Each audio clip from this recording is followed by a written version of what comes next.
शहरातील जिजाऊ चॅरिटेबल संस्थेच्या वतीने रविवारी 12 जानेवारी रोजी राजमाता जिजाऊ जयंती व पुरस्कार वितरण समारंभ संपन्न झाला। यंदाही विविध क्षेत्रात उल्लेखनीय कार्य करणाऱ्या समाजसेवकांना जिजाऊ पुरस्कार देऊन गौरवण्यात आले। संस्थेचे अध्यक्ष धनंजय भिसे यांनी दिले, तर छत्रपती शिवाजी महाराज रस्त्यावरील IMA हॉलमध्ये सायंकाळी 5:30 वाजता हा समारंभ होणार पार। पुरस्कार वितरण समारंभासाठी प्रमुख पाहुणे म्हणून जिल्हा परिषदेचे मुख्य कार्यकारी अधिकारी तृप्ती दौडमिसे, भारतीय सहकारी बँकेचे संचालक जितेश भैया कदम, जतचे माजी आमदार विक्रम सावंत, मोहन वनखंडे सर, बाजार समिती संचालक संग्राम पाटील, किशोरदादा जामदार, डॉक्टर राजेंद्र मेथे, विविध क्षेत्रातील मान्यवर उपस्थित होते। मान्यवरांच्या हस्ते जिजाऊंना अभिवादन आणि पुरस्कार वितरण झालं। त्यानंतर पलूसच्या वासंती वासुदेव मेरू यांचं व्याख्यान।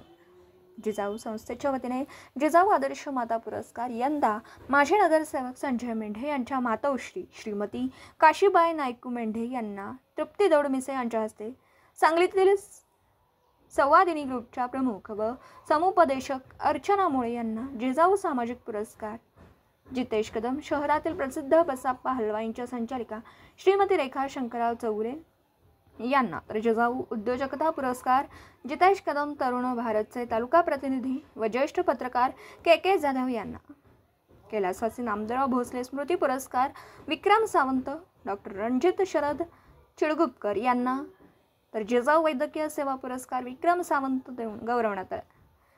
विशेष सत्कार मिरज शहर पत्रकार संघटनेचे अध्यक्षपदी शरद सातपुते निवड झाल्याबद्दल त्यांचा सत्कार करण्यात आला।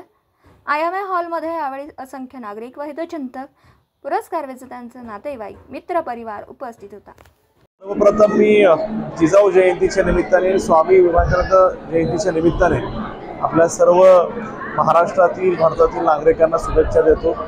आणि आज जिजाऊ चॅरिटेबल ट्रस्ट मिरज यांच्या माध्यमातून हे 10वं वर्ष आहे की ज्यामध्ये त्या ठिकाणी हे पुरस्काराचं वितरण होते आणि आज 5 क्षेत्रामधल्या मान्यवरांना त्या ठिकाणी पुरस्कार त्या ठिकाणी देण्यात येत आहेत। त्याचा मनापासून आनंद माझ्यासारखे तरुण कार्यकर्त्याला आहे। ही संस्था गेल्या अनेक वर्षापासून त्या ठिकाणी सामाजिक भान घेऊन त्या ठिकाणी काम करते। जेव्हा केव्हा कुठलीही नैसर्गिक आपत्ती येते, कुठल्याही स्तरामधल्या लोकांना त्या ठिकाणी अडचणी निर्माण होतात, त्या सगळ्या काळामध्ये त्या ठिकाणी या संस्थेने फार मोठा वाटा उचललेला आहे आणि ह्या संस्थेचं काम येणाऱ्या काळामध्ये असं चालू राहू। आज सुद्धा जे पुरस्कार देण्यात आलेले आहेत ते ह्या 5 वेगवेगळ्या क्षेत्रांमध्ये, त्यामध्ये वैद्यकीय क्षेत्र आहे, औद्योगिक क्षेत्र आहे, त्या ठिकाणी आदर्श माता पुरस्कार आहे, त्या ठिकाणी पत्रकारितेमधला एक पुरस्कार आहे, अशा 5 क्षेत्रांमधला पुरस्कार त्या ठिकाणी दिला गेलेला आहे। ती योग्य निवड त्या ठिकाणी त्यांनी केलेली आहे।